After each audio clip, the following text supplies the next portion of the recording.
주시면 좋을 듯 싶습니다. 우리가 이제 불교는 참 부처님이 많죠. 부처님이 많습니다. 우리 독립선언만 해도 위에 법당에 보면 비로자라 부처님이 계시고 서가모니 부처님이 계시고 약사의 부처님이 계시고 노사나불 부처님이 계시고 또 아미타불 부처님이 계시고 뭐 이외에도 뭐 부처님이 헤아릴 수 없이 많습니다. 또 우리가 이제 예를 들면 보살도 굉장히 다양한 보살들이 있고 그러다 보니까 이제 불교는 신앙의 형태들이 굉장히 다양해요. 이 다양해서 어떻게 보면 좋은 점도 있지만은 기독교나 다른 어떤 유일신 신앙과는 조금 왜냐하면 너무 다양하다 보니까 우리 절에 다니는 분들이 가늠할 수가 없는 거예요. 어떤 것이 해야 될지, 어떤 것이 더 나에게 필요한지 이런 어떤 신앙의 불명확성들이 생기게 되죠. 근데 사실 여러분들이 앞으로 이제 불교를 공부하고 나면은 그 모든 것들이 전부 하나의 기준에서 출발한다는 것을 알 수가 있게 됩니다. 그러기 전에 이제 이런 공부들을 먼저 여러분들이 하셔야 되는데, 우리가 불교에서의 부처님 하면 서가모니 부처님이 여러분들이 항상 기억을 하셔야 돼요. 여러 부처님이 있지만은, 우리가 공부하는 동안에 부처님의 말씀이다, 부처님이다라는 표현이 나올 때는 그 기준은 누구예요? 서가모니 부처님이에요. 그래서 우리가 보통 이제 종교가 성립하는 데 있어서 세 가지의 요소를 갖춰야 되는데, 우리가 보통 그 종교를 창시하신 분을 교조라고 이렇게 하죠. 교조. 또 다른 말로는 교주라고도 합니다. 교조 이렇게 같은 표현인데, 그래서 불교에서의 교주는 누구예요? 서가모니 부처님입니다. 그죠? 서가모니불이 불교의 교주예요. 자, 그 다음에 이 서가모니 부처님께서 우리들에게 설하신 말씀, 그것을 우리는 교법이라고 합니다. 교법. 다른 말로는 이제 교리라고도 하겠죠. 그죠? 여러분들이 교리 공부한다라고 했을 때, 이제 이 부처님의 말씀을, 가르침을 표현하는 것을 우리는 뭐라 그래요? 교법이라 이렇게 표현합니다. 교법, 교리. 그래서 우리가 이제 흔히 부처님의 말씀을 84,000 법문이다 이렇게 얘기를 해요. 그러니까 서가모니 부처님께서 우리 중생들에게 설하신 말씀이 84,000가지가 된다. 그래서 우리가 이제 해인사에 이렇게 판각으로 수록된 경전의 수가 84,000, 그래서 8만 대장경 이렇게 표현하는 겁니다. 그래서 84,000의 법문이 있고, 그 다음에 이제 이 교조의 말씀을 따르는 무리들, 집단이 형성이 될 거 아니에요, 그죠? 그것을 우리는 뭐라 해요? 교단이라 합니다. 교단. 그래서 우리가 이제 요즘에 이제 종교마다 그 교단들이 다 있습니다. 교단들이 있는데, 예를 들면 이제 우리 한국 불교 같은 경우만 해도 교단의 수가 100여 개가 넘어요. 100여 개가 넘습니다. 그 중에서 가장 대표적인 것이 조계종 교단이고, 그 위에 천태종, 원불교, 태고종 많습니다. 그 중에서도 이제 가장 정통으로 이제 뽑는 게 한 34가지고, 나머지 한 70몇 가지는 뭐요? 그냥 이건 좀 약간 좀 약간 그냥 개별적인 자기들끼리 이제 모여서 만든 하나의 형태들을 우리가 볼 수가 있는데, 그러면 기독교 같은 경우 교단 수가 몇 개나 있을 때 한 5, 600개 정도 됩니다. 우리가 실제 알지 못하는 굉장히 많은 교단들이 기독교는 성립이 되어 있어요. 그래서 이제 우리가 보통 이제 종교가 구성이 되기 위해서는 교조, 교법, 교단이라고 합니다. 그래서 이제 우리가 불교는 교단이 출가와 재가로 구분되어 있어요. 출가 교단과 재가 교단으로 구성이 되겠다. 이런 것들은 사실 어려운 내용이 아니고 이제 우리가 이제 기본적인 상식, 불교 상식이라고 이해하시면 돼요. 그래서 이제 출가 교단을 구성하는 명칭이 비구, 비구니 이렇게 얘기합니다. 말합니다. 비구, 비구니. 비구, 비구니 이렇게 얘기해요. 그래서 비구는 이제 남자 출가 승려들을 비구라 하고 비구니 하면 이제 여성 출가 승려를 얘기를 합니다. 그래서 보통 뭐 우리가 이 명칭을 모르는 사람은 그냥 여자 스님 뭐 이렇게 표현하는데 그러면 안 됩니다. 비구니 이 스님이다 이렇게 표현해야 돼요. 그래서 비구, 비구니가 있고 그 다음에 우바세, 우바이라고 하는 우바세, 우바이라고 하는 이거는 이제 그 제가 신자를 얘기하는 거예요. 그래서 남자 신도, 여성 신도를 이제 우바세, 우바이 이렇게 표현해요. 그래서 우리가 보통 이제 비구, 비구니, 우바세, 우바이를 그것을 총칭해서 뭐라 표현하냐면 사부대중이라 합니다. 뭘 한다고요? 사부대중 이런 말 들어보셨죠?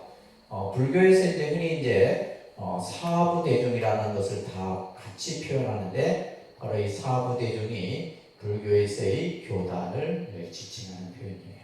이런 것들은 기본적으로 여러분들이 이해를 하셔야 됩니다. 그래서 지금 이제 우리가 이 부처님의 생애는 결국 이 교주인 서가모니 부처님.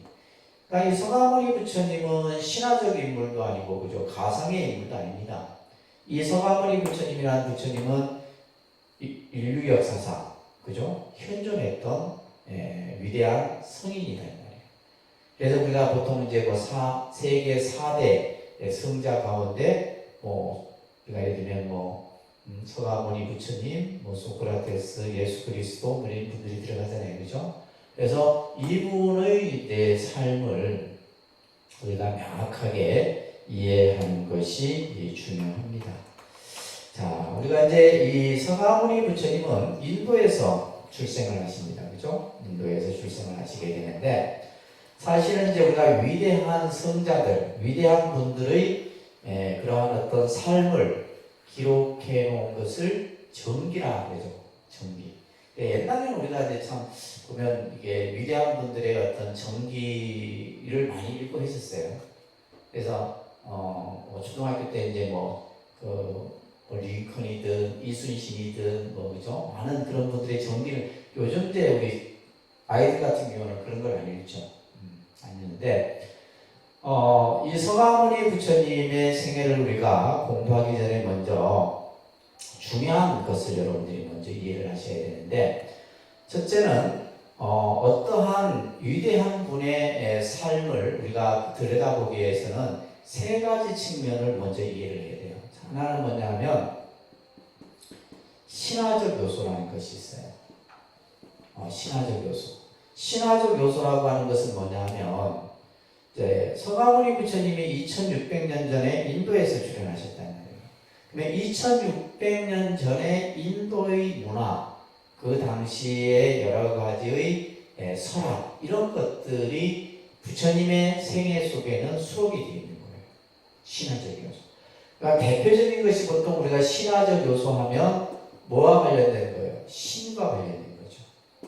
그래서 인도인들은 그들이 믿는 신이 있어요. 지금도 마찬가지입니다. 인도에서 힌두교가 거의 한 80, 90%를 차지하는데 인도인들은 그들이 믿는 신이 어떤 신이에요? 브라만 신이에요.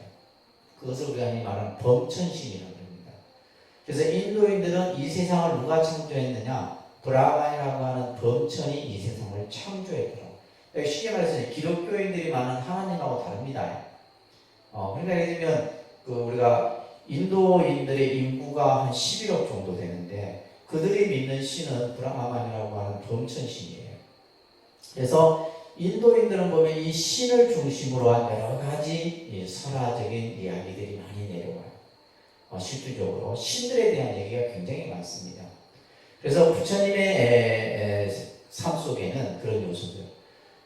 나중에 설명하겠지만 인도는 인도의 원래 드라비다라고 하는 이 종족이 이 인도를 이렇게 예를 들면 정착민이었어요. 드라비다라는 족이. 근데 이 드라비다 족을 이제 몰아내고 아리아라고 하는 종족이 이제 유목민인데 이 종족이 인도를 이제 침범을 했죠. 그러면서 이 아리안족이 이제 인도를 지배를 하게 되는데 이 아리안족이 지배를 하면서 여러 가지 이제 자기 어떤 지배 체제를 만드는 데 있어서 제일 중요하게 여겼던 것이 바로 뭐냐면 카스트 제도, 신분 제도를 만들어버립니다. 신분 제도. 나중에 공부하겠지만은 여러분들이 혹시 들었는지 모르겠어요. 사성 계급이라고 하는 계급 그 체계를 만들어요. 그래서 이 카스트 제도는 결국 뭐와 관련되어 있냐면 이 브라만 범천신과 관련되어 있어요. 예를 들면 이제 우리가 부처님 정기를 보다 보면 부처님이 어디에서 출생을 하셨냐 하면 왕비 어머니의 오른쪽 옆구리에서 탄생했다 이렇게 나오거든요, 기록에. 그러면 우리가 봤을 때 어떻게 옆구리로 해서 그죠 아기가 탄생할 수 있느냐라고 생각을 하잖아요. 근데 뭐예요? 이건 신화적 요소예요. 그러니까 인도인들은 최상의 계급인 바라문들은 범천의 머리에서 탄생을 하고 무사 왕족은 옆구리에서 탄생을 하고 평민은 무릎에서 탄생을 하고 천민은 신의 발바닥에서 탄생한다라고 하는 신화가 있는 거예요. 그러니까 우리가 예를 들면 부처님께서 예를 들면 어머니의 오른쪽 옆구리에서 탄생했다라고 하는 것은 부처님의 계급이 뭐다? 무사 왕족 계급이다라는 것을 표현하는 거예요. 그러니까 그런 것들을 이해를 해야지만 말도 안 되는 소리다 이게 뭐 이런 식의 이제 우리가 생각을 하게 되는데 그런 요소들이 있는 겁니다. 이것을 신화적 요소라고 해요. 당시 그러니까 인도의 그런 어떤 문화, 관습, 제도 이런 것들을 이해를 해야 되겠죠, 그죠? 이해를 해야 돼요. 그래서 첫 번째는 신화적 요소가 곳곳에 담겨 있게 되고 두 번째는 뭐냐면 역사 사실적 요소입니다. 이 역사 사실적 요소라는 것은 이제 역사적으로 고증이 되어야 되는 거죠. 기록이 남아 있어야 되는 거예요.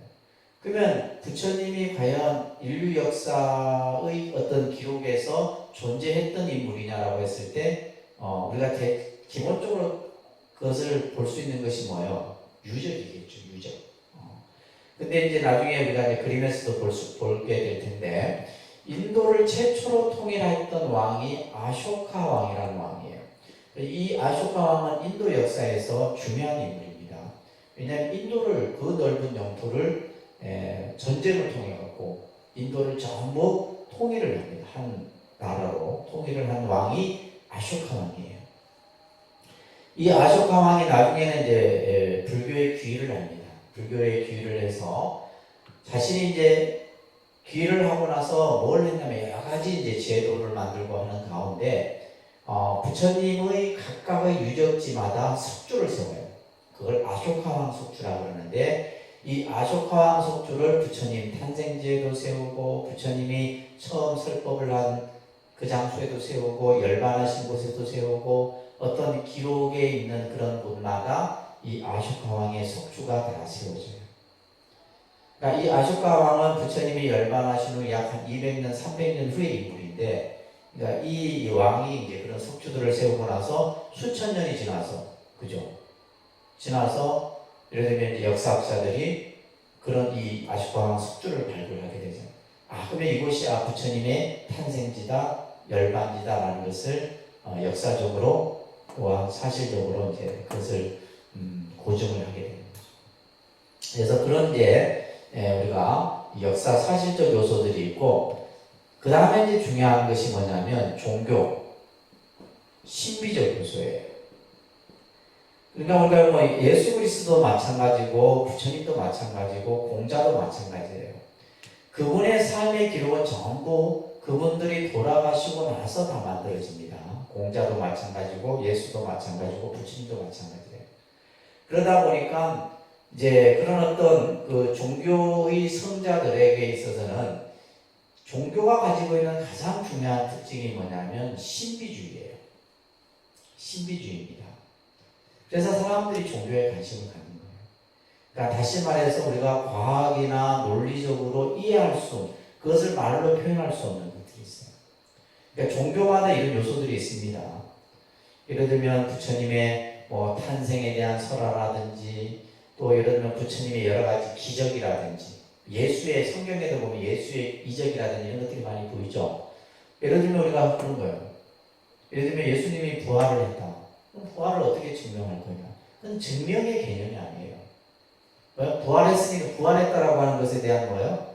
믿음이라고 하는 개념에서 받아들이는 것이지 그걸 어떻게 또 예를 들면 우리가 흔히 불교에서 예를 친다면 사리 같은 경우가 마찬가지죠.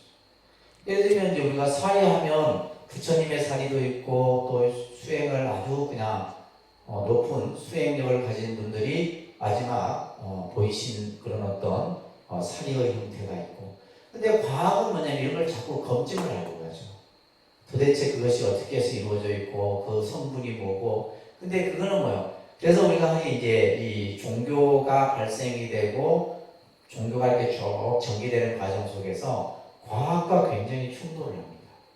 과학과 충돌을 합니다. 그래서 과학의 영역이 자꾸 종교의 영역을 규명하려고 하죠. 대표적인 것이 예를 들면 이제 기독교 같은 경우는 뭐가 있냐면 창조설이에요.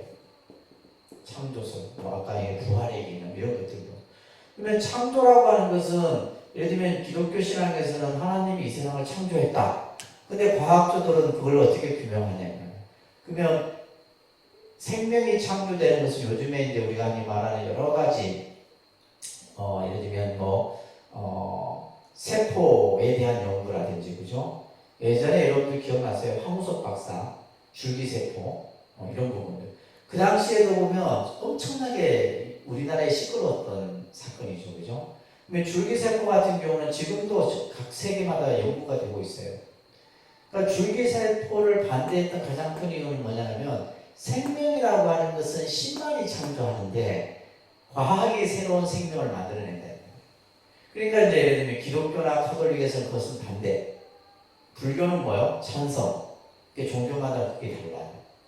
불교의 찬성 이유는 뭐냐면 과학이라고 하는 것은 논리적인 거거든요. 그러니까 불교가 가지고 있는 연기 사상이나 이런 개념들이 그래서 여러분들 과학의 아버지라고 불리는 분이 누구예요? 아인슈타인이죠. 아인슈타인이 대학 강연에서 이런 얘기 했어요. 이 세상의 종교 가운데 가장 과학적인 종교는 불교뿐이다. 제가 한 말이 아닙니다. 아인슈타인이 한 말이에요.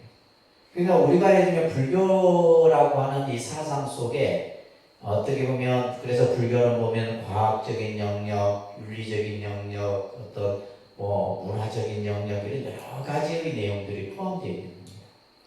그래서 종교라고 하는 것은 뭐가 있다? 신비. 그러니까 쉽게 얘기해서 예를 들면 이제 우리가 흔히 말하는 기적이라든지 우리가 이제 논리적으로 이해할 수 없는 이런 요소들이 부처님의 생애 속에 담겨 있다는 거예요. 또 여러 가지의 이제 그런 이야기. 그래서 크게 요 세 가지 틀에서 여러분들이 이 생각을 가지고 부처님의 생애를 우리가 보셔야 됩니다. 자, 지금도 우리가 예를 들면 이 부처님의 가르침은 인도에서 불교가 발생이 됐지만은 실제 지금 불교가 가장 성행한 나라는 동남아, 그죠? 그 다음에 중국, 우리나라, 일본, 동북아시아고 이쪽입니다. 지금은 이제 또 유럽이라든지 이쪽도 이제 불교세가 굉장히 이제 퍼지고 있어요. 그런데 이제 참 인도라는 나라에서는 불교가 거의 유족밖에 없다는 것도 또한 좀 아이러니한 모습이죠, 그죠? 모습인데 부처님의 탄생을 기원전 BC 624년으로 추정을 합니다. 그러니까 이 BC 624년이라고 하는 이 연도는 결국 뭐예요? 역사학자들, 종교학자들에 의해서 이것을 추정을 하겠죠. 그러니까 다양한 방법으로 추정을 합니다. 왕의 즉위 연도를 비롯해서 여러 가지 유적을 통해 갖고 즉위 연도를 BC 604년경에 부처님이 이 세상에 탄생하셨다. 그래서 기원전 6세기경으로 이렇게 추정을 합니다. 부처님의 탄생은 우리가 이제 이 불교가 사실 이제 크게 꽃을 피웠던 곳은 인도라는 나라예요. 인도. 인도의 지도가 뭐 이렇게 인도는 세계 면적으로는 7이고 인구로는 세계 2입니다. 여러분들 인도 갔다 오셨어요? 요즘에 이제 코로나 때문에 그죠? 외국 여행 이런 것들이 사람들이 많이 예전에는 막 여행을 쉽게 갈 때는 그런 생각을 못 했는데 요즘에는 많이들 가고 싶어 합니다. 그 여행하신 분들이 하는 얘기로는 다시 가고 싶은 나라를 꼽으라 한다면 꼭 인도를 꼽아요. 굉장히 매력 있는 도시죠. 매력 있는 도시입니다. 그러니까 옛 역사, 문화, 전통 이런 것들이 아주 또 첨단 도시도 있고 그죠. 델리 같은 데는 아주 우리가 이 말하는 과학 컴퓨터 분야 쪽에서는 어마어마한. 그래서 이제 인도인들이 보면 어떤 사유하는 능력이라든지 지식적 능력이 굉장히 뛰어납니다. 인도인들이 가지고 있는 예지력이 뛰어나다. 그래서 사상가들도 많고 철학자들도 많고 과학자들도 많고 그래서 세계 IT 그러니까 컴퓨터 분야를 가장 잘하는 나라가 인도인들이에요. 그래서 미국의 컴퓨터 산업을 인도인들이 다 지배를 한다 할 정도로 인도인들이 쉽게 얘기해서 머리가 좋죠. 우리나라 사람들도 머리가 좋은데 인도인들도 머리가 좋아요. 그리고 이제 우리가 인도는 세계 4대 문명 가운데 그죠? 이 인도 중심으로 흐르는 이 강이 이제 우리가 말하는 인더스 강이라고 하는 강이.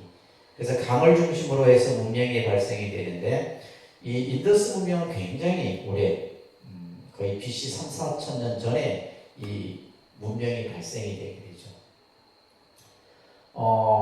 그러면서 이제 아까도 얘기했듯이 인도의 어떤 그 신앙의 형태는 바라문이라고 하는 부처님 당시 때는 이제 바라문교라고 하는 이 바라문교가 중심이었어요. 이 바라문교는 이제 범천을 중심으로 한 신앙의 형태였어요. 그러니까 부처님이 출현했을 때는 이미 모든 사람들이 신을 숭배하고 있었고 카스트 제도라고 하는 그 사회적 틀 속에 있었던 시대예요. 그리고 부처님이 탄생했을 당시에는 인도는 농경 중심의 사회였고 그래서 우리가 이제 이 종교라고 하는 분야를 볼 때 종교는 경제하고 굉장히 밀접한 관계를 갖고 있습니다. 경제 변화에 따라서. 그래서 이제 부처님이 성도하시고 나서는 이제 인도가 상공업 중심으로 바뀌게 돼요. 그래서 경제의 변화에 따라서 여러 가지 종교의 제도나 이런 것들도 바뀝니다. 그래서 이제 이러한 어떤 그 개념들을 우리가 이해하면서 실제 부처님이 탄생했던 지역은 네팔이라고 하는 곳이에요. 네팔. 그래서 우리가 이제 부처님 탄생지를 가기 위해서도 인도에서 다시 네팔 비자를 다시 받아야 돼요. 네팔 해봤자 이제 그냥 길 하나 건너는 거예요. 길 하나 건너는 건데 실제 이제 네팔의 타라이 지방이라고 하는 작은 그런 소국에서 부처님이 탄생을 하게 돼요. 탄생을 하는데 당시 부처님이 탄생했던 나라 카필라국이라고 하는 이런 명칭들은 기억하셔야 돼요. 카필라국이라고 하는 나라였고 종족은 샤카족입니다. 샤카족. 그래서 인도는 수많은 소수 종족들이 있어요. 우리 중국도 보면 많은 그 소수 민족들이 있듯이 우리나라도 작은 땅덩어리지만은 그죠? 경상도, 전라도 이렇게 다 나눠져 있잖아요. 그죠? 그래서 보면 말투도 다르고 생활 습관도 다르고 음식 문화도 다르고 다 달라요. 근데 하물며 면적이 어마어마한 나라니까 얼마나 많은 차이가 있겠어요. 그래서 이 샤카족이라고 하는데 이 종족을 여러분들이 이 종족이 부처님이 샤카족인데 우리가 보통 서가모니불 이렇게 하죠. 서가모니불. 서가모니 부처님 이렇게 하는데 서가모니 부처님을 원래는 샤카 이렇게 원래 다른 데로 하면 샤카무니예요. 샤카무니인데 이 샤카를 중국 사람들이 그냥 샤카 해갖고 그냥 한자로 이렇게 쓴 거예요. 뭐라 썼어요? 석가 이렇게 쓴 거예요. 그러니까 이 한자는 해석이 안 되는 겁니다. 그러니까 이 샤카라는 것을 그대로 발음한 거예요. 음역이라고 해요. 그래서 음역. 그 다음에 문이라고 하는 것은 성자라는 뜻이에요. 성자. 성자라는 뜻인데, 그래서 이제 예를 들면 한자를 읽겠어요. 문이. 그래 샤카문이. 그 다음에 여기에다 우리가 부처 불자를 쓰면 서가문이 불 이렇게 이제 이런 거죠.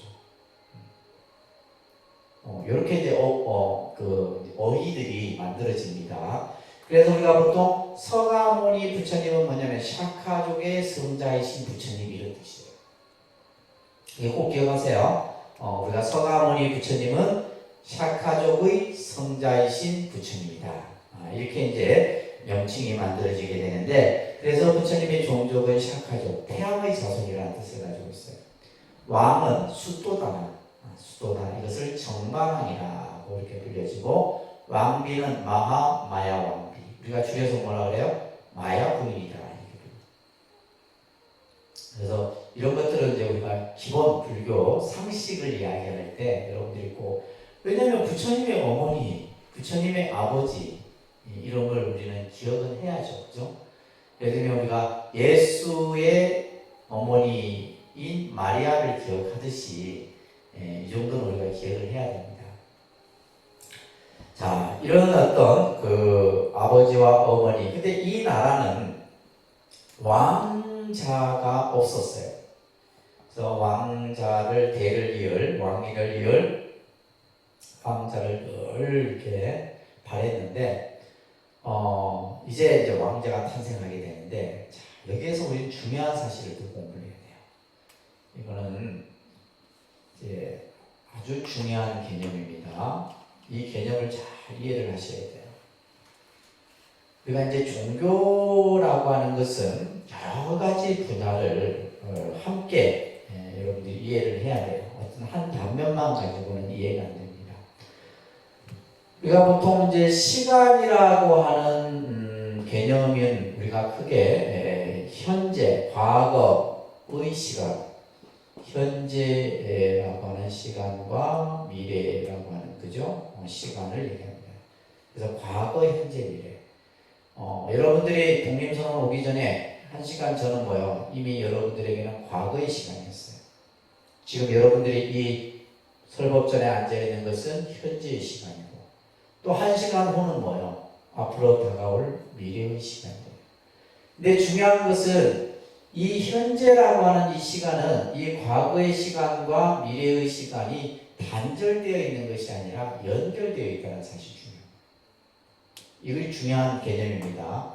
그러니까 지금 내가 현재 이 시간은 뭐예요? 과거의 시간이 있었기 때문에 내가 지금 현재의 시간이 있는 거고, 내가 지금 현재에 있음으로써 뭐예요? 다가올 미래의 시간이 같이 연결돼요. 그래서 이 시간의 개념은 하나로 보는 겁니다. 하나의 개념이죠.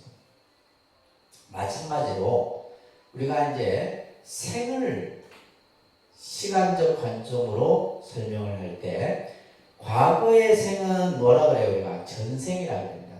무슨 생? 네, 전생 이렇게 얘기하죠. 전생. 현재의 시간을 현생이라고 해요. 현생. 그리고 미래의 시간을 우리가 보통 내생이라고 해요. 전생, 현생, 내생. 이것도 똑같은 개념이에요. 시간을 그냥 생으로 표현했을 뿐이지, 지금 내가 현재의 삶을 살고 있잖아요. 현생이에요. 그러면 현생은 결국 뭐예요? 어느 날 갑자기 여러분들이 태어나서 그냥 지금 사는 게 아니에요. 뭐가 있었던 거예요? 전생과 현생은 연결되어 있는 거예요. 아시겠죠? 이게 중요한 개념이에요. 전생이 있었기 때문에 지금 내가 현생이 있는 거지, 전생도 없이 현생이 있을 수 없다 이 말이에요. 뿐만이 아니라 이 현생은 또 뭐요? 내생과 연결되어 있다는 거예요. 그래서 우리는 동시에 3생을 같이 살고 있다 이런 얘기예요. 근데 우리는 뭐요? 전생을 알지 못하고, 그죠? 다가올 내생을 알지 못해요. 그냥 현재에 살아갈 뿐이에요. 그렇지만 그래서 인간은 늘 뭐에 대해서 궁금해요? 전생에 대해서 궁금해요. 내가 우리가 사람을 만나도 그렇잖아요. 사람을 만나도 이 사람과 내가 도대체 무슨 인연이 있었을까? 어떤 전생의 인연이 있었기에 내가 지금 이 남편을 만나고, 그죠? 아내를 만나고, 그죠? 그런 인연들이 만들어졌을까?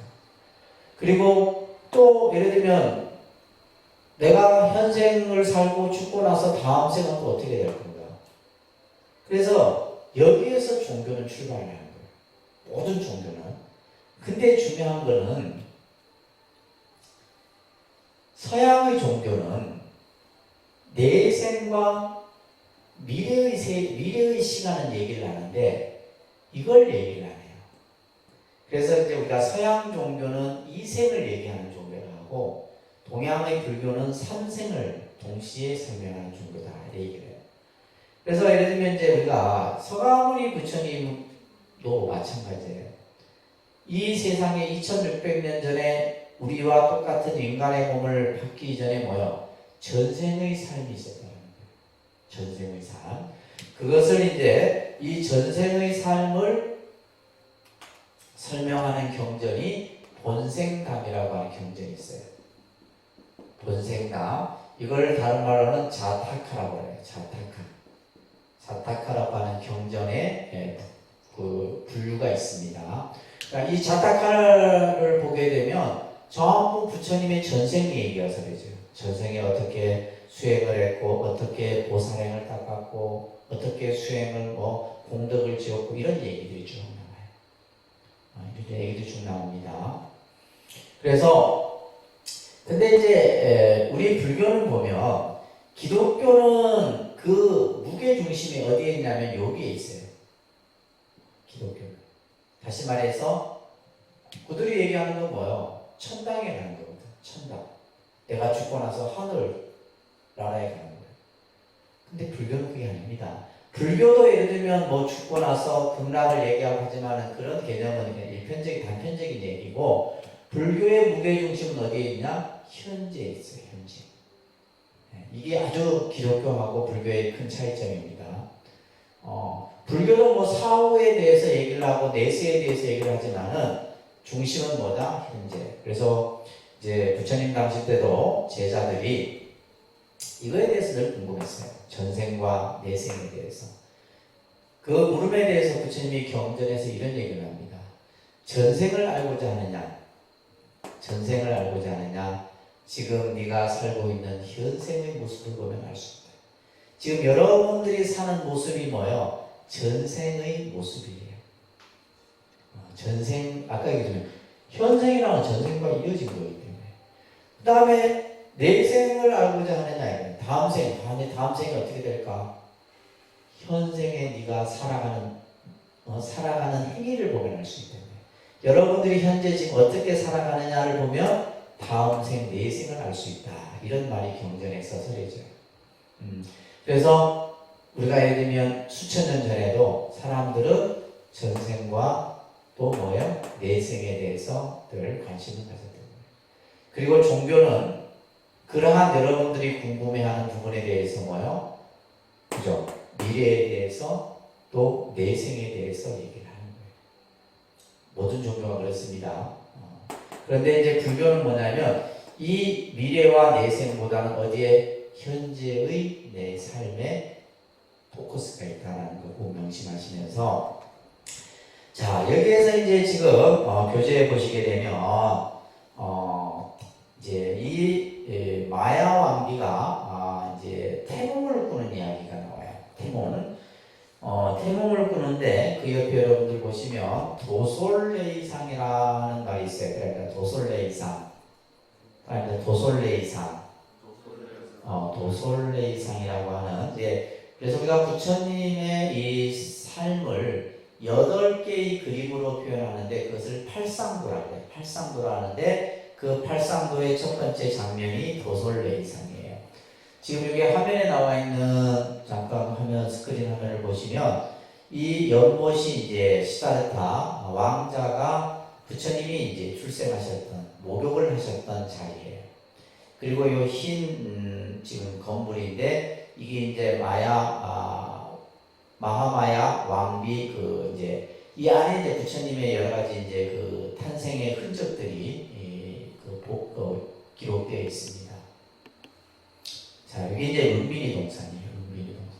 여기 보면 그러니까 이런 벽돌로 된 유적밖에 없어요.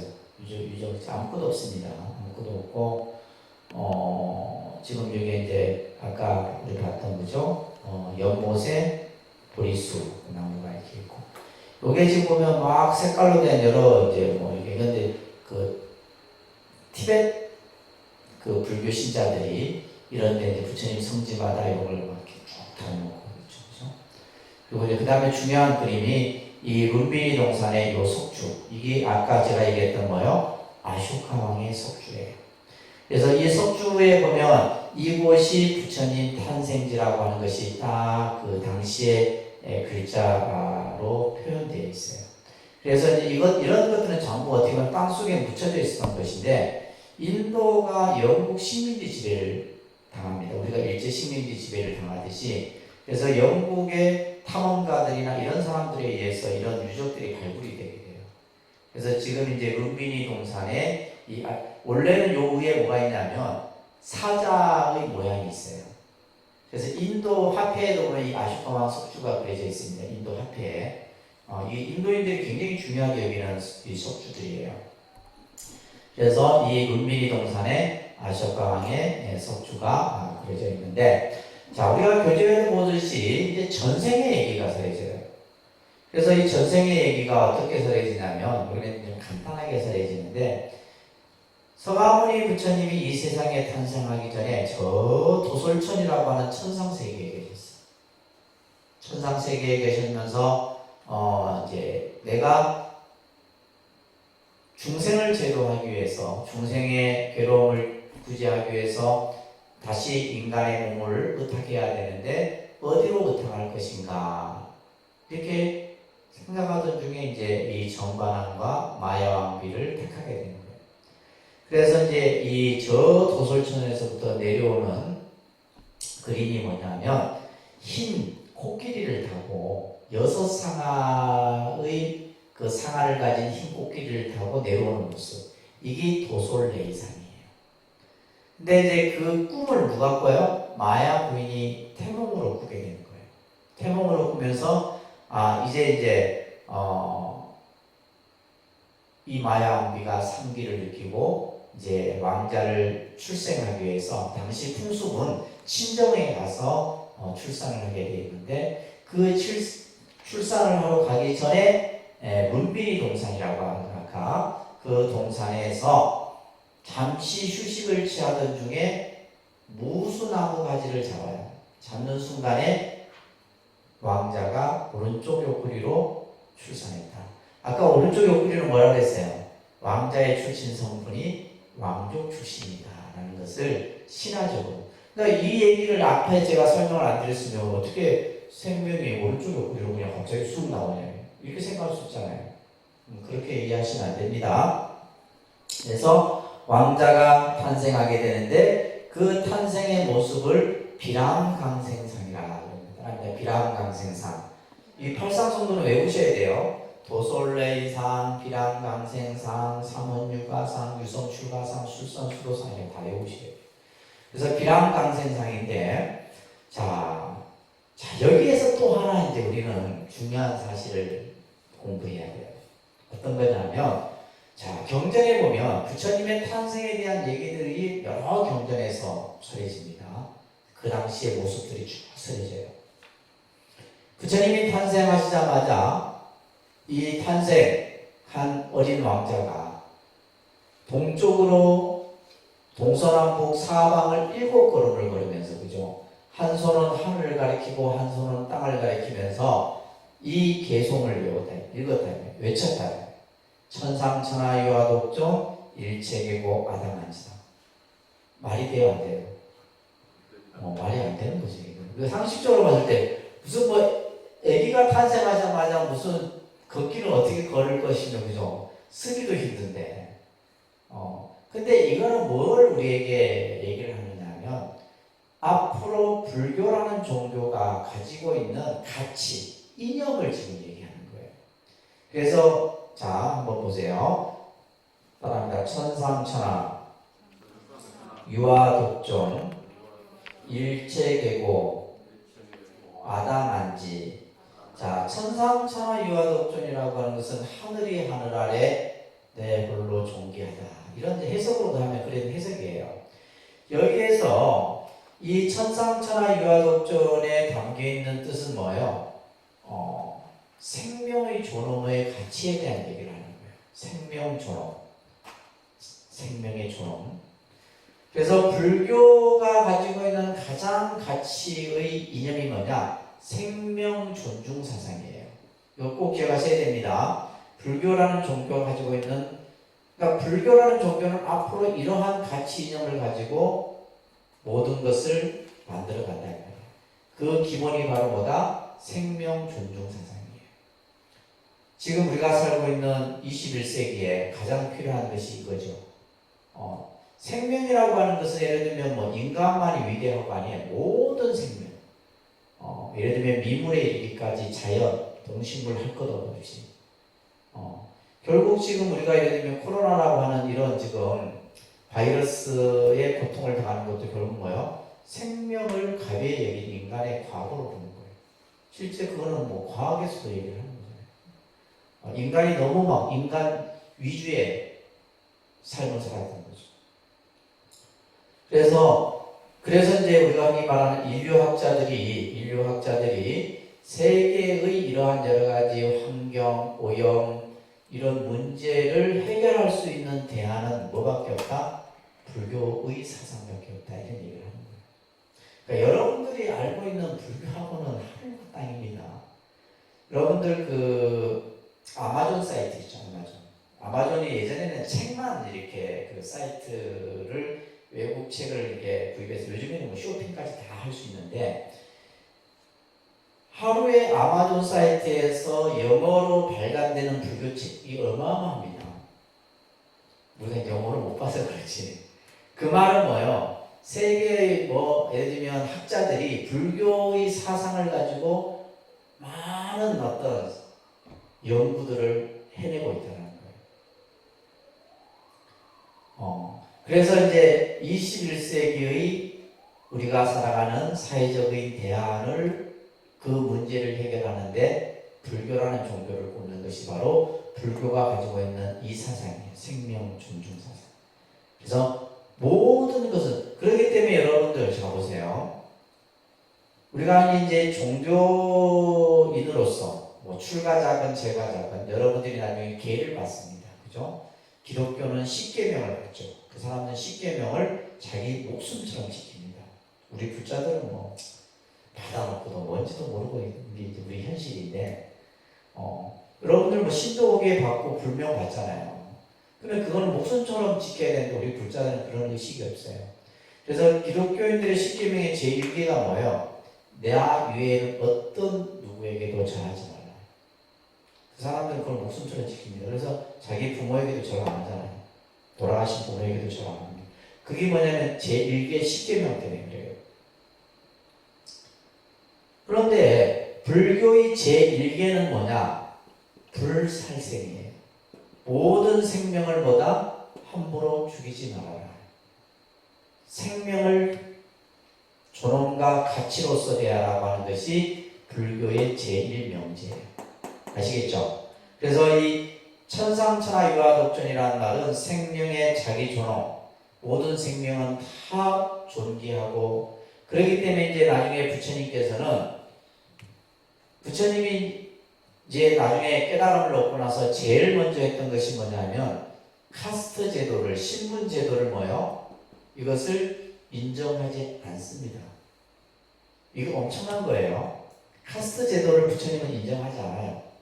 그래서 누구나가 다 부처님의 제자가 될 수 있어요. 예를 들면 바라문 계급이 됐든 왕족 계급이 됐든 천민 계급이 됐든. 그래서 이 카스트 제도는 결국 신분이잖아요. 신분에 의해서 또 혈연, 가문에 의해서 그 사람이 귀하고 천하게 결정되는 것이 아니다 이 말이에요. 요즘 우리 이제 사회 단체나 종교단체에서 정부에게 차별방지법을 계속 만들으라고 합니다. 종교에 대한 차별, 성별에 대한 차별, 뭐 여러 가지 이제 우리가 아직 차별에 대한 이런 문제들이 많거든요. 근데 이미 부처님은 뭐요? 2600년 전에 그러한 차별에 대한 것에 대해서 제일 먼저 했던 분이죠. 그래서 이 당시 이제 부처님이 카스트 제도 자체를 인정하지 않음으로써 인도 사회는 발칵 뒤집혀 버립니다. 이게 어마어마한 신분 제도였는데 지금도 인도 헌법에는 이 카스트 제도가 명문화되어 있지 않지만은 인도인들의 삶 속에는 카스트 제도가 있어요. 그래서 제가 예전에 인도 여행에 있을 때 가이드 친구한테 당신 신분이 뭡니까 하니까 자기는 왕족 출신이야. 왕족 출신. 그리고 그 사람은 자기가 천민이면 그에 대해서 뭐 그렇다고 예를 들면 거부하거나 저항하거나 그러지 않아요. 그만큼 그 사람들의 어떤 삶 속에는 이 카스트 신분 제도가 예전에 어떤 프로가 있었냐면 그 인도의 그 공용 빨래터에서 빨래를 하는 직업을 가진 사람들이 있었는데 그 사람들 같으면 천민 계급인데 근데 그거에 대해서 뭐 내가 천민이라 해서 뭐 부모를 탓하거나 그렇게 하지 않아요. 근데 그거는 인도인들이 이제 나중에 설명하겠지만은 업이라는 개념을 이해하고 있기 때문이에요. 업에 대한 개념. 그래서 자기의 그런 어떤 뭐 예를 들면 우리 같았으면요, 그죠? 부모를 원망하거나 사회 제도를 원망하거나 했을 텐데 인도인들은 그런 게 없습니다. 자, 그래서 생명 존중 사상이고 그 다음에 이제 일체계고 아담한지다 이 말이 중요한 말입니다. 일체는 다 괴로움이다. 그래서 불교는 뭐로부터 출발을 하냐? 이 고의 문제로부터 출발합니다. 불교라는 종교는 뭐로부터 출발한다? 괴로움이라는 이 문제를 가지고 출발합니다. 그래서 어떤 사람은 그런 얘기를 해요. 왜? 불교라는 종교는 이 세상이 얼마나 좋은데, 그죠? 맨날 괴로움을 얘기하고, 공을 얘기하고, 무아를 얘기하고, 뭐 이런 얘기만, 안 좋은 것만 얘기하는. 근데 이거는 안 좋고 좋고의 문제가 아니라, 이것은 우리의 현실이에요. 부처님이 우리가 사는 현실을 봤을 때 중생의 현실은 뭐다? 고다. 이게 여러분들이 왜 불교를 공부합니까? 이걸 알게 하고 내가 지금 이 괴로움이라고 하는 이 현실의 문제를 어떻게 이것을 극복할 수 있느냐.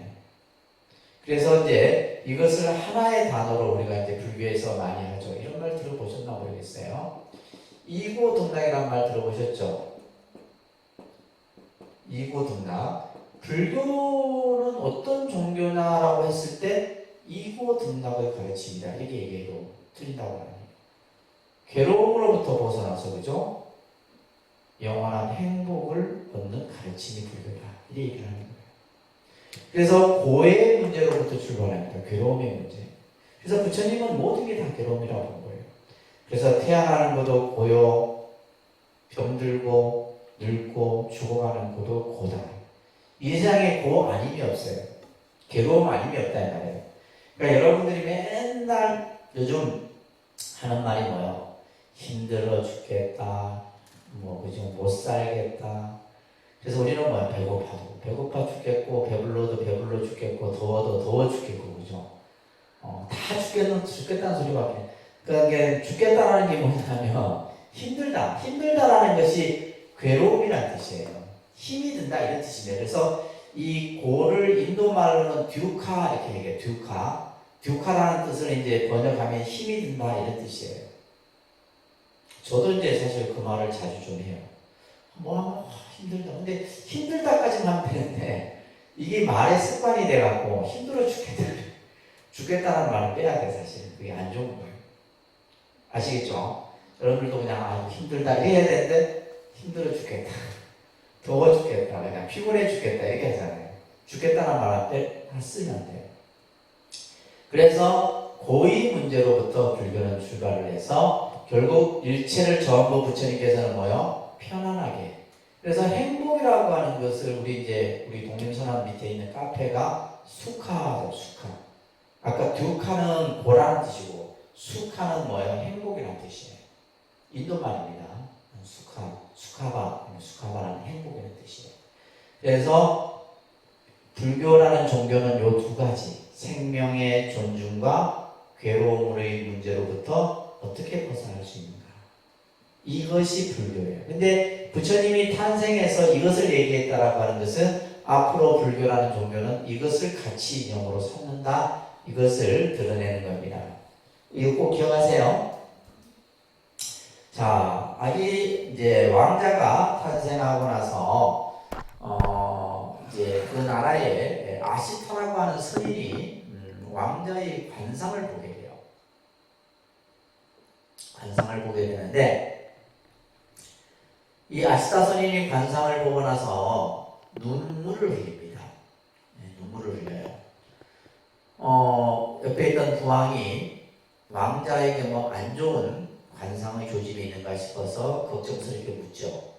선인이시여, 왕자에게 무슨 안 좋은 징조라도 보이십니까? 이렇게 묻자 선인이 하는 말이 아닙니다. 대왕이시여, 이 왕자는 앞으로 왕위를 잇는다면 성군이 될 것입니다. 그러니까 아주 이제 훌륭한 왕이 될 거다 이 말이에요. 그런데 만약에 출가를 하신다면 부처님이 되실 겁니다. 이제 부처님. 그러니까 부처님이 된다라는 말도 사실은 기쁘고 왕이 된다는 말도 기쁘지만 왕의 입장에서는 뭐예요? 왕위를 이어서 성군이 되기를 바랄 거 아니에요.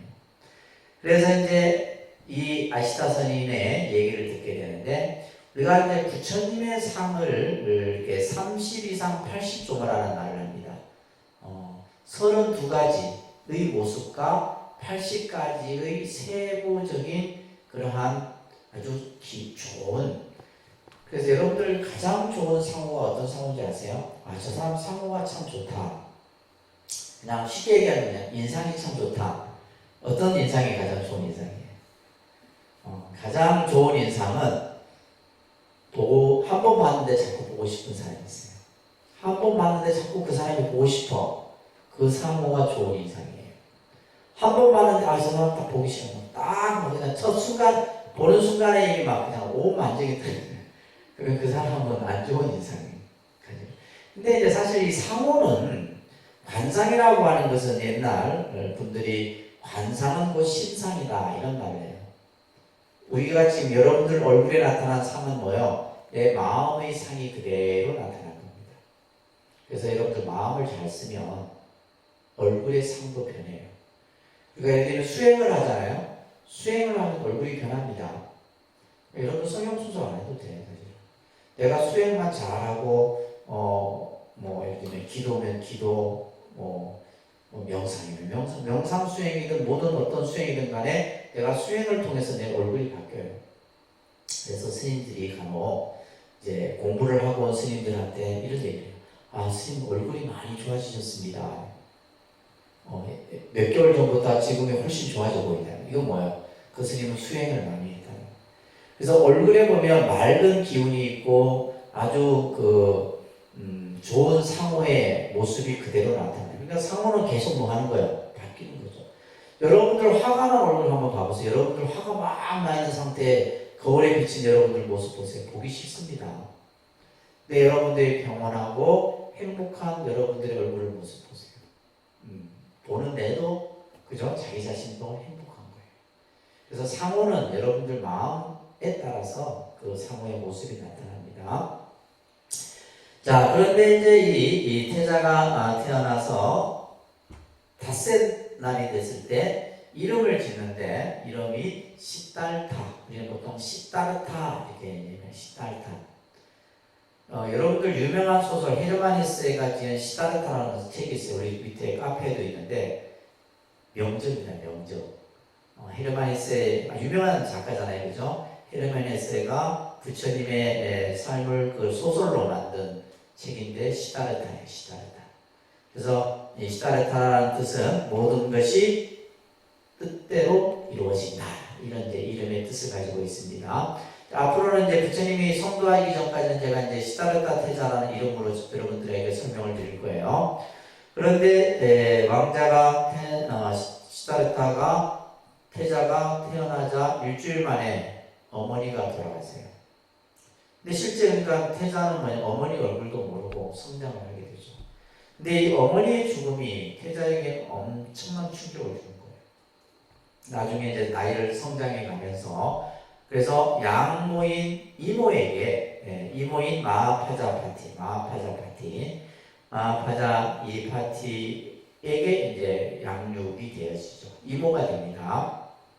그래서 태자는 태자로서의 여러 가지 학문과 기회를 배우게 되고 12살이 되던 해에 당시 농경사회라서 충경대라고 하는 의식에 참석을 하게 되는데 이때 이제 그 생명들의 양육 강식의 모습을 보게 돼요. 이 또한 이제 태자가 권해를 하게 되는 하나의 동기부여가 되게 되죠. 그러면서 이제 태자가 그 왕궁의 화려한 그런 어떤 생활보다는 뭐예요? 늘 사색하고 권해하는 시간들을 많이 보내요. 그래서 왕이 이제 아시다 선인의 예언이 걱정이 된 거예요. 혹시 출가하지 않을까? 그래서 실제로 이제 이 삼시궁을 지어서 생활하도록 했다라고 하는 기록이 나와요. 그래서 철마다, 계절마다 태자가 그냥 쉽게 말해서 뭐예요? 삶의 즐거움에 빠지도록 했던 거죠. 그러다가 19살이 되는 성년이 되는 해에 결혼을 이렇게 하게 되죠. 그래서 당시 이웃 나라의 공주였던 야쇼다라라고 하는 야쇼다라 공주와 결혼을 하게 돼요. 근데 태자에게는 이러한 결혼 생활도 즐겁지가 않았어요. 화려한 궁중의 생활도 즐겁지 않고 그러면서 이제 늘 어떤 뭔가 모를 고뇌의 시간들을 보내게 됩니다. 자, 그 밑에 보면 세 가지 자만에 대한 얘기가 나오는데 이것은 나중에 태자가 부처님이 되고 나서 당신이 이제 자신이 화려한 궁중 생활을 하면서 이러한 생각, 세 가지 자만의 마음을 가졌다라고 하는 것을 회상하는 가르침의 내용이에요. 여러분들 꼭 한번 읽어보세요. 보시면 어떤 세 가지 자만을 얘기하냐면 참으로 깨달음을 얻지 못한 부부들은 자신도 늙고 늙음에서 벗어나지 못하면서 늙은 사람을 보면 싫어한다. 나도 역시 늙게 되고 또 늙음을 피할 수 없다. 늙게 되고 늙음에서 벗어날 수 없는 내가 늙은 사람을 보고 싫어한다는 것은 결코 옳은 일이네요. 누구나 우리 다 늙잖아요, 그죠? 저도 이제 나는 늙지 않겠지 했는데 저도 이제 흰머리가 나고 그래요. 그래서 나도 이제 늙어가는구나 이것을 느끼는데 그러면서 이제 스스로 자기가 뭐요? 젊음에 대한 자만. 우리는 젊었을 때는 나는 늙지 않아. 그리고 늙은 사람을 보면 싫어합니다. 나이가 들고 늙게 되면 뭐요? 몸에 냄새도 나고 이도 빠지고 허리도 고정하고 그냥 그 나이가 들어서의 그런 어떤 추한 모습들. 또 밑에 보시게 되면 건강에 대한 자만에 대한 얘기가 나요. 그래서 우리는 병든 사람을 보면 싫어하죠. 더럽고 지저분하고 싫어합니다. 그래서 이거는 뭐냐? 옳은 일이 아니다. 또 뭐에 대한 죽은 사람. 우리는 예를 들면 나는 죽지 않을 거라고 하는 이런 생각을 가지고 사는 거예요. 근데 결국은 뭐예요? 누구나가 다 죽음이라는 이 과정을 피할 수 없는 거죠. 그래서 이 세 가지 자만이라고 하는 내용은 태자가 나중에 이제 부처님이 되셔서 제자들에게 어떤 가르침을 주는 중요한 설법입니다. 그래서 건강에 대한 자만, 나는 또 젊음에 대한 자만, 나는 죽지 않을 것이라고 하는 자만. 그러니까 사람은 누구나 이 세 가지 자만에 빠져 있어요. 여러분들도 마찬가지입니다. 근데 언젠가는 나 또한 뭐다? 늙고 병들고 죽음을 피할 수 있다 없다? 피할 수 없죠. 결국 이 노병사라고 하는 것을 피할 수가 없는 겁니다. 자, 드디어 태자는 이러한 어떤 화려한 궁중생활 속에서 세상 사는 사람들의 모습을 보고 싶었어요. 그래서 부왕에게 간청을 드려서 성문 밖을 나가게 되는데 이 성문 밖을 나가는 장면을 사문유관상이라고 해요. 자, 우리 지금 이제 세 장면을 봅니다. 도솔레이상, 비랑강생상, 사문유관상. 그죠? 세 번째 장면이에요. 동서남북 4대문을 나가게 되는데 이때 경전에 보면 이런 얘기가 있어요. 부왕이 신하들에게 명을 내립니다. 태자가 가는 길목 어디에도 병든 사람, 거린, 상녀, 행렬 이런 것을 보이지 않도록 해야 되는 거예요. 그런데 태자가 동쪽 문을 나섰을 때 누굴 만나냐면 노인을 만나요. 태자는 이런 모습을 본 적이 없어. 허리가 구부정하고 머리는 휘어지고 그죠? 치아는 다 빠지고 그냥 구부정한 노인의 모습을 봅니다. 옆에 있던 시자에게 사람이 누구나 나이가 들면 저렇게 변하느냐. 누구나 나이가 들면 저렇게 변합니다. 태자에게는 충격이었던 거예요. 그리고 남쪽 문에 나가서 누굴 만나면 병든 자를 봅니다. 온 몸에서 피구름이 절절 흐르는 병든 사람의 모습을 봐요. 또 서쪽에서는 죽은 상녀 행렬을 보게 됩니다. 그리고 마지막 북쪽에서는 출가 수행자를 만나게 돼요. 이 사문유관상은 어떻게 보면 이제 태자가 곧 출가의 길을 떠날 것이다라는 것을 소설로 치면 복선, 암시하는 그런 장면이에요.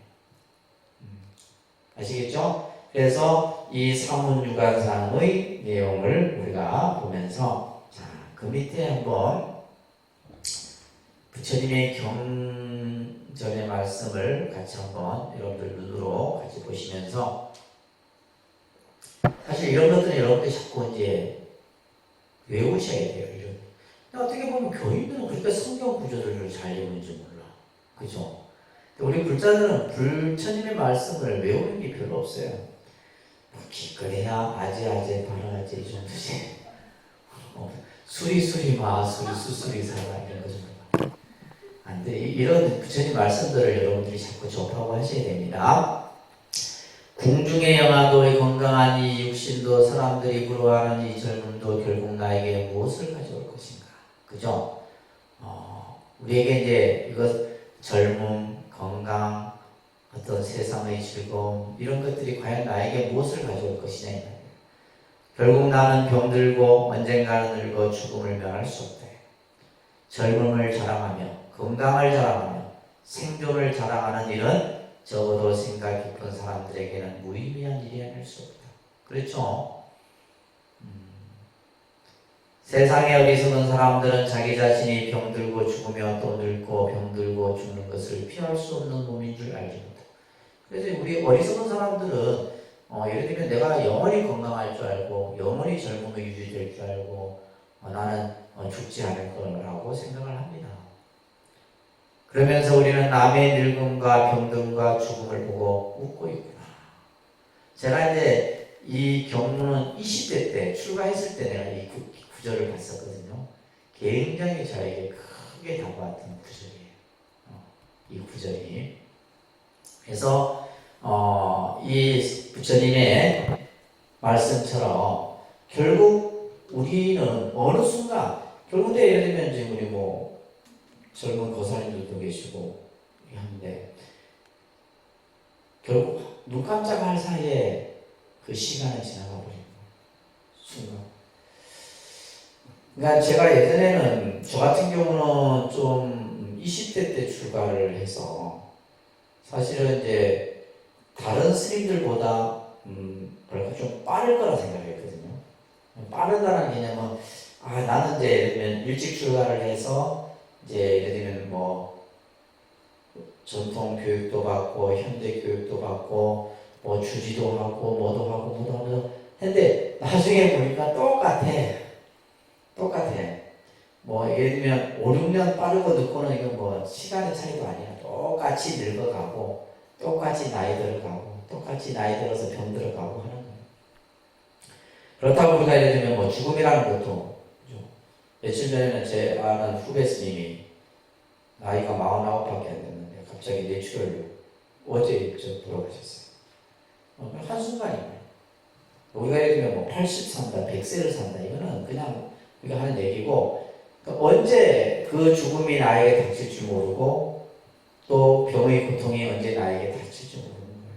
근데 우리는 그걸 모르고 그냥 이 살아가는 현실에 빠져서 그냥 놀고 있는 거예요. 그래서 이러한 이제 결국은 이 시다르타 태자 또한 이런 어떤 화려한 궁중의 생활도 그 생활 속에서 이러한 어떤 고뇌의 모습들이 계속해서 비춰졌다는. 자, 오늘은 여기까지 하도록 하겠습니다.